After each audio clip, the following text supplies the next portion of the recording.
Math solutions for everyone. Good morning. Lecture number 8 determinant and matrices के base पर last lecture में हमने minus देखे थे। आज हमें फिर से उसी टाइप में हमें आगे जाना है। प्रॉब्लम है आपके लिए find the value of determinant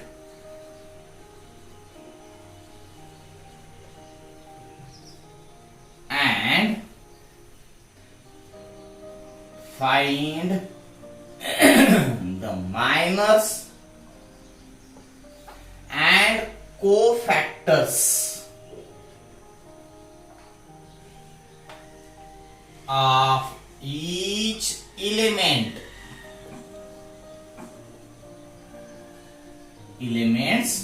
of determinant। यानी कल जो आपने देखा था वैल्यू फाइंड करनी थी आपको कल, और माइनर्स फाइंड करने थे आपको कल। कल के लेक्चर में हमने डिटर्मिनेंट की वैल्यू और डिटर्मिनेंट के एलिमेंट्स के माइनर्स हमने देखे थे। आज इस लेक्चर में हमें वैल्यू तो फाइंड करनी ही है, उसके साथ ही हमें माइनर्स भी फाइंड करने हैं और उसके साथ हमें कोफैक्टर्स भी फाइंड करने हैं। प्रॉब्लम इसके साथ ही आगे जाता है, माइनर्स के साथ। माइनर्स आपको मालूम होने चाहिए, तभी आप क्या फाइंड कर पाएंगे, कोफैक्टर। तो आज हम उसके बेस पर एक प्रॉब्लम देख लेते हैं। ए मैं लिख देता हूं, ए नहीं डी लिख देता हूं। डिटर्मिनेंट है आपके सामने -2 1 1 3 -2 1 -1 -1 3। इस डिटर्मिनेंट की हमें वैल्यू भी फाइंड करनी है। तो नंबर 1 हम वैल्यू फाइंड कर लेते हैं। पहला पार्ट होगा आपका डिटर्मिनेंट की वैल्यू फाइंड करना। तो डिटर्मिनेंट है आपका, मैं यहां पर लिख देता हूं डिटर्मिनेंट की वैल्यू। फर्स्ट रो के हिसाब से ही आप फाइंड करेंगे। अभी भी फर्स्ट रो यानी -2 डिटर्मिनेंट ऑफ इस रो और इस कॉलम का यूज किए बिना आपके सामने 4 एलिमेंट्स रहते हैं, उनकी वैल्यू आप फाइंड करेंगे। हो गया आपका ये पहला। पहले 1 1 प्लेस के लिए आपने इसको देखा। अभी 1 2 प्लेस के लिए आपको साइन कौन सा लेना है, तो -1 यहां पर +1 है, इसलिए मैं 1 लिख लेता हूं और इनटू डिटर्मिनेंट। इसके लिए इस रो और इस कॉलम के बगैर आपके सामने 3 1 -1 3 एलिमेंट होंगे, उसी का आप यूज करेंगे डिटर्मिनेंट फाइंड करने के लिए। ये हो गया आपका 1 2 प्लेस। अब 1 3 प्लेस में जाएंगे तो प्लस होगा +1।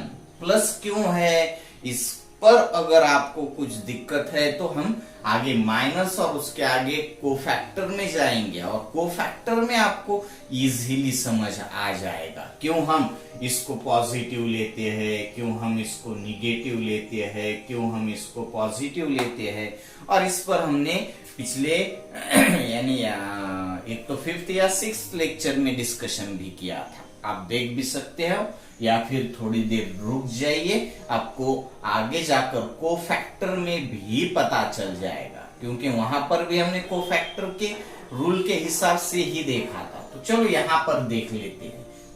One of determinant of 3, -2, -1, -1।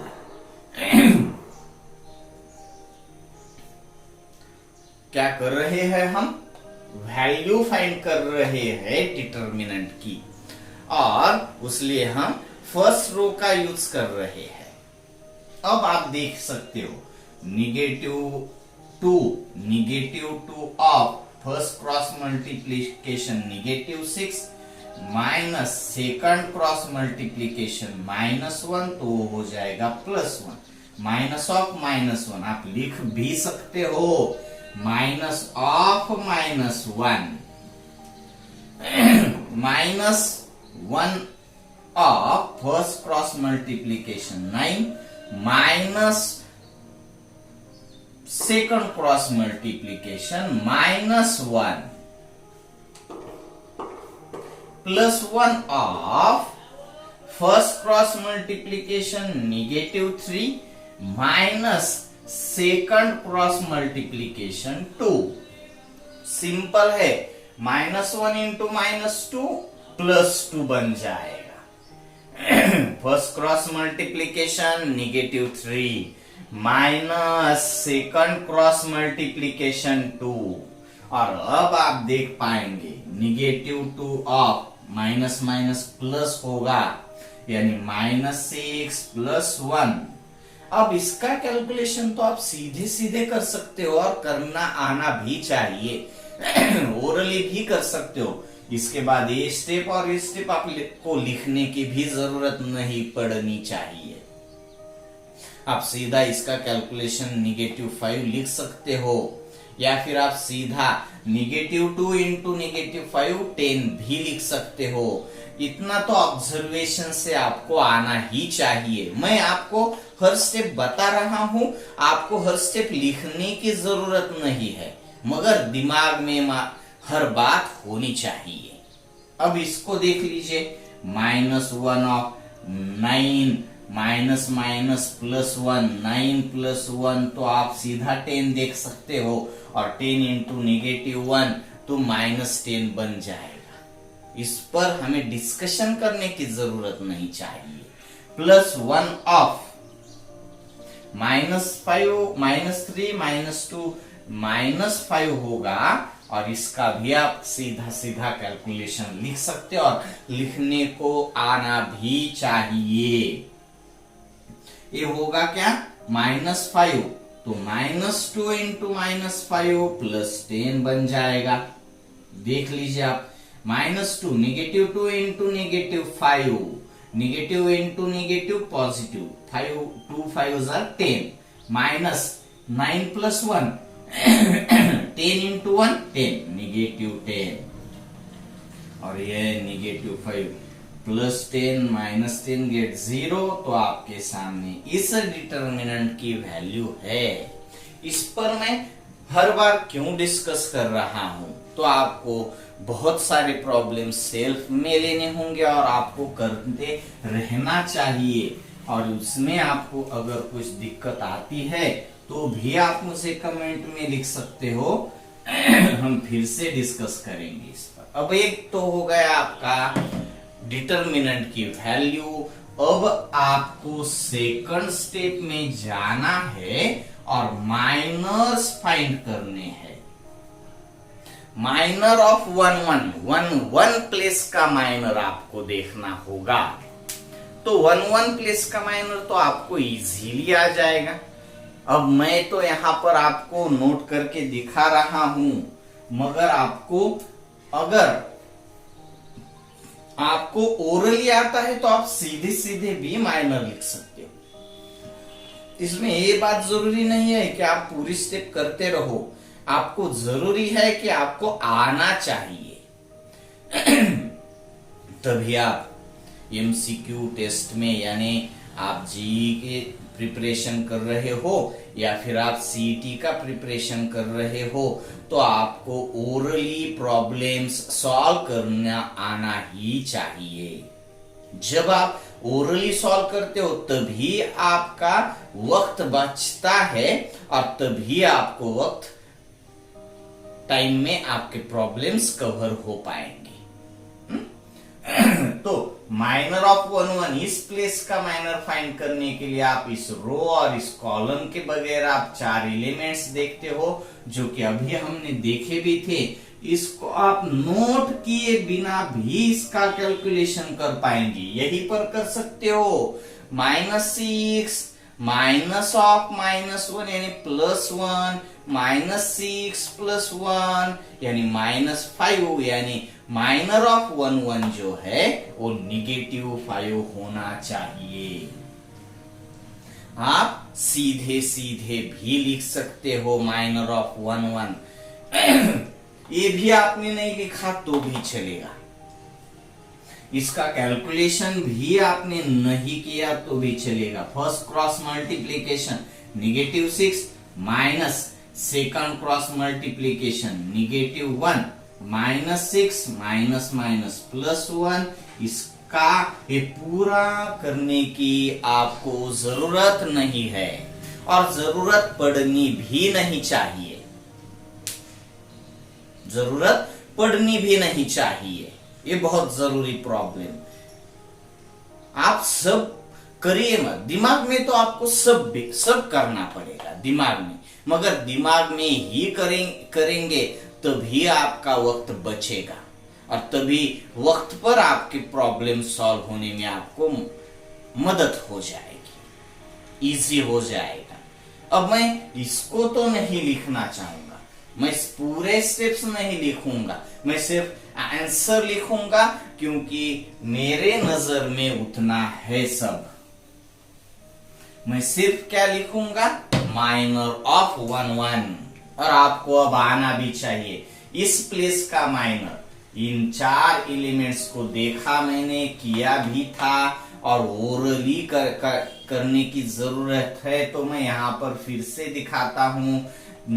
First cross multiplication -6 minus second cross multiplication -1, -6 minus -1, इतना आपको ओरली आपके नजर में होना चाहिए, आपको कहीं पर लिखने की जरूरत नहीं चाहिए। माइनस ऑफ माइनस +1, -6 +1 यानी -5 आपका इस 1 1 प्लेस का माइनर है ओरली।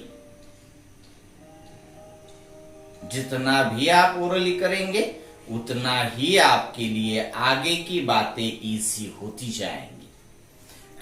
तो ये आपने क्या फाइंड कर लिया, 1 1 प्लेस का माइनर M1 1। ओके, आगे जाते हैं और इस माइनर 1 1 प्लेस का आपने माइनर फाइंड कर लिया, तभी आप उसी प्लेस का कोफैक्टर भी फाइंड करेंगे, उसी फैक्टर का, उसी एलिमेंट का।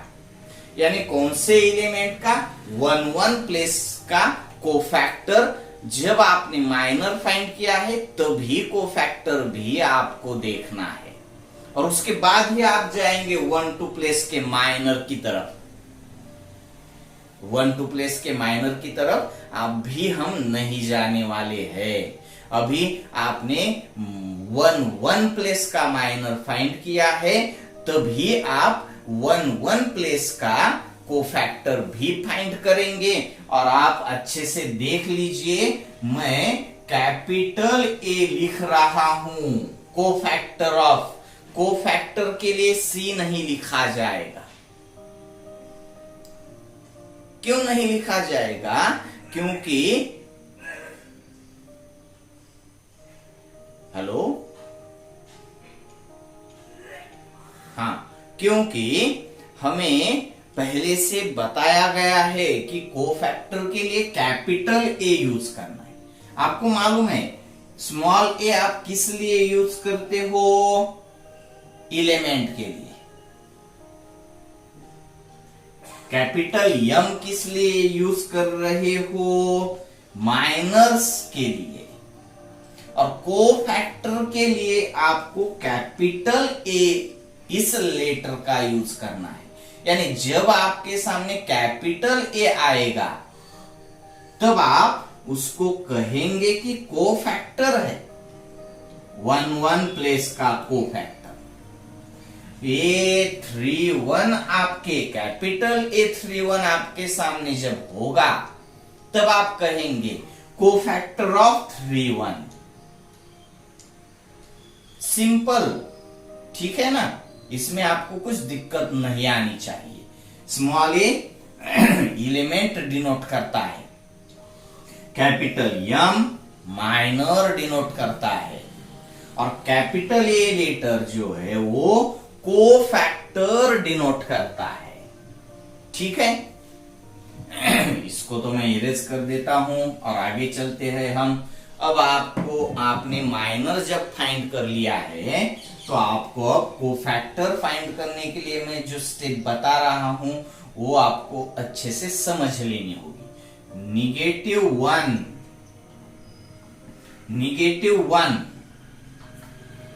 -1 अब आपको अभी यहां पर इस तरीके के प्रॉब्लम्स नहीं सोचने होंगे कि क्यों।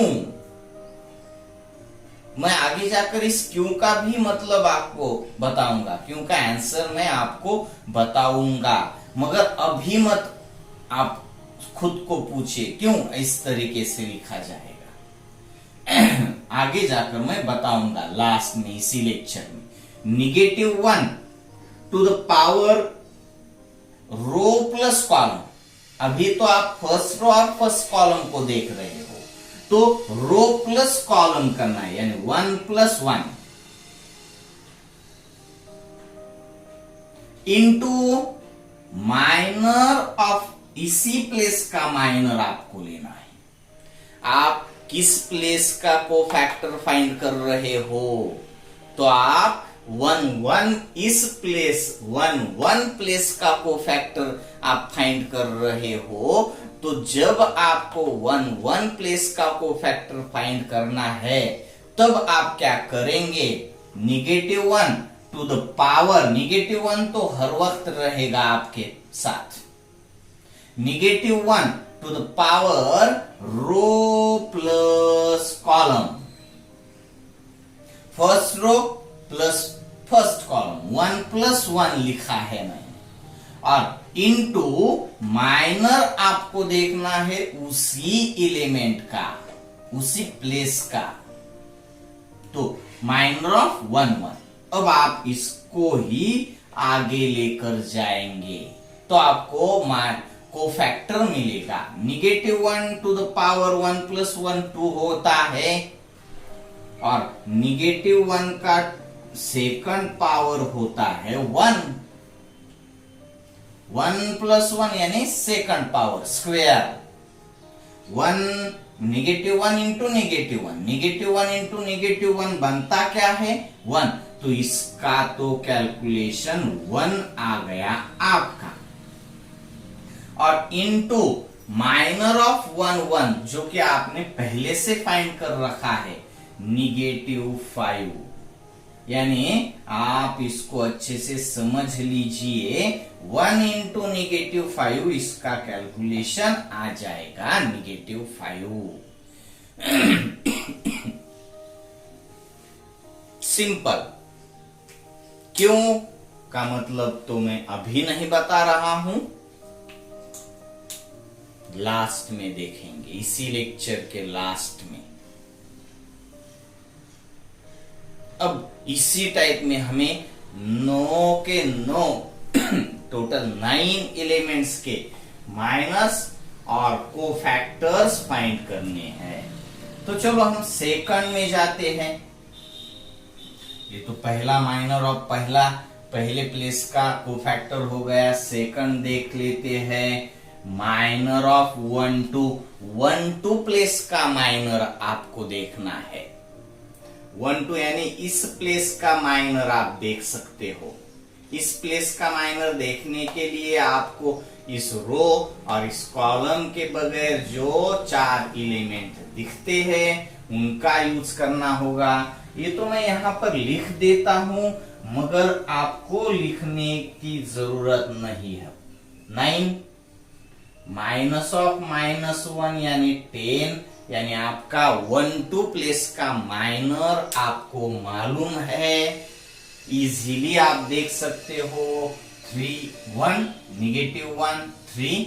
इसी 4 एलिमेंट्स का डिटर्मिनेंट आप ओरली भी कर सकते हो। 3 3 9, ठीक है 9, minus second cross multiplication -1, 9 minus of -1 negative, minus minus +1, 9 + 1 10 होता है। मैं ये तो यहां पर लिखूंगा ही नहीं, ओरली आप इसको कर सकते हो। तो 10 आपके 1 2 प्लेस का माइनर 10 है। अब इसी प्लेस का कोफैक्टर भी हम अभी फाइंड कर लेते हैं। 1 2 प्लेस का कोफैक्टर फाइंड करने के लिए आप क्या करेंगे, -1 तो लेना ही है, और पावर में first row plus second column यानी 1 + 2 लेना है। First row plus second column और इनटू इसको आपको मल्टीप्लाई करना होगा इसी प्लेस के माइनर से ही। सिंपल है ना। जिस टाइप में इस स्टेप को आपने देखा उसी स्टेप को हम यहां पर भी फॉलो कर रहे हैं। होगा क्या, -1 का third power, -1 into -1 into -1, negative into negative positive, positive into negative negative बनेगा। 1 1 जार 1 1 जार 1, तो -1 का क्यूब होगा -1 और इंटू माइनर ऑफ 1 2 आपके पास है 10, तो -10। इसलिए मैंने कहा था इस प्लेस को आपको निगेटिव लेना होगा। यहां पर जो लिया था 1 1 प्लेस, तो 1 1 प्लेस यानी +1 बनता है, इसलिए सेम साइन के साथ लेना है। यहां पर जो प्लेस है 1 2 प्लेस, 1 2th पावर यानी क्यूब वो निगेटिव होता है, तो इसलिए हमने इसको निगेटिव ले लिया था, निगेटिव। और अब इसको आप देख सकते हो थर्ड एलिमेंट को, तो यहां पर हम लेते हैं माइनर ऑफ 1 3 प्लेस। 1 3 प्लेस का माइनर आप फाइंड कर सकते हो 3 -2 -1 -1।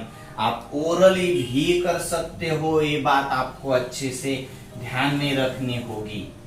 First cross multiplication -3 minus second cross multiplication 2, ये तो बन जाएगा -5।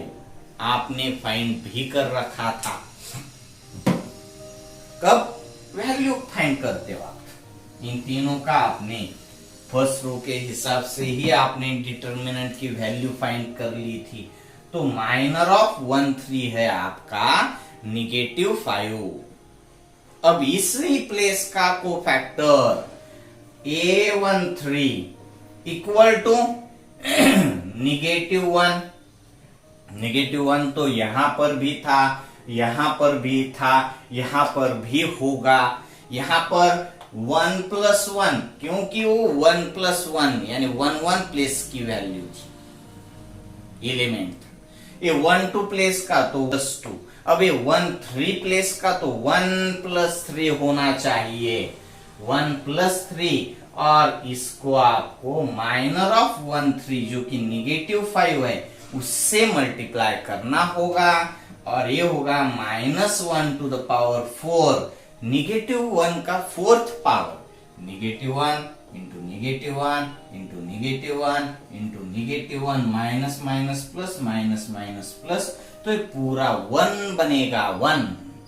तो ये 1 इंटू 1 3 प्लेस का माइनर -5, तो आपको मालूम हो जाएगा 1 3 प्लेस का कोफैक्टर -5 है। ये तो मैंने आपको एक 1 1 प्लेस का माइनर और 1 1 प्लेस का कोफैक्टर बताया। 2 1 2 प्लेस का माइनर, 1 2 प्लेस का कोफैक्टर बताया। थर्ड में 1 3 प्लेस का माइनर और 1 3 प्लेस का कोफैक्टर बताया। अब आपको क्या करना होगा, आगे के 6 elements, fourth element, fifth element, sixth element, seventh element, eighth और ninth element. Fourth element minor आपको पहले देखना होगा 2 1 प्लेस का, और कोफैक्टर भी आपको देखना होगा 2 1 प्लेस का। फिफ्थ में माइनर ऑफ 2 2 और कोफैक्टर ऑफ 2 2 आपको देखना होगा। इसके लिए आपको कुछ दिक्कत है तो आप पहले से देख लीजिए। माइनर ऑफ 1 2 मैं बता रहा हूं। माइनर ऑफ 1 2 के लिए आप इस रो और इस कॉलम के बगैर इन 4 एलिमेंट्स को देखेंगे। 1 1 माइनस 1 3 ओरली देख लीजिए।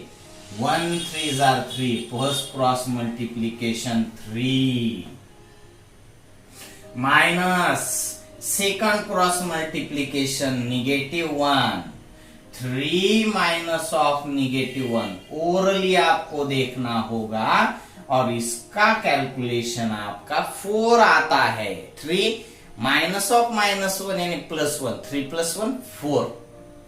और अब आप कोफैक्टर के लिए देखेंगे तो -1 to the power 2 + 1 यानी आप 3 भी लिख सकते हो, और इनटू माइनर ऑफ 2 1 इन -1 क्योंकि क्यूब है तो -1 होगा, और इनटू माइनर ऑफ 2 1 4 यानी इसका कैलकुलेशन आ जाएगा 4। आपके लिए एक और मैंने कंप्लीट कर दिया। Fifth, sixth, seventh, eighth, ninth और 10th, ये सभी 10th नहीं, 9th, सिर्फ 10th तो बोलते बोलते आ गया, उसमें आपको छोड़ देना है। 9 एलिमेंट है तो 9 ही एलिमेंट्स के आप माइनर्स और कोफैक्टर्स फाइंड करेंगे। बहुत ही सिंपल, इसमें आपको कुछ दिक्कत तो आने वाली नहीं है। फिर भी अगर आपको कुछ दिक्कत आती है तो आप कमेंट में मुझे लिख सकते हो, मैं एक बार फिर आपको समझाने की कोशिश जरूर करूंगा। इसमें और अलग बात मैं कुछ नहीं बताऊंगा, यही बात होगी। अगर आपको कुछ दिक्कत है भी तो भी मैं फिर से यही बात दोहराऊंगा, अलग कुछ भी नहीं कहने वाला।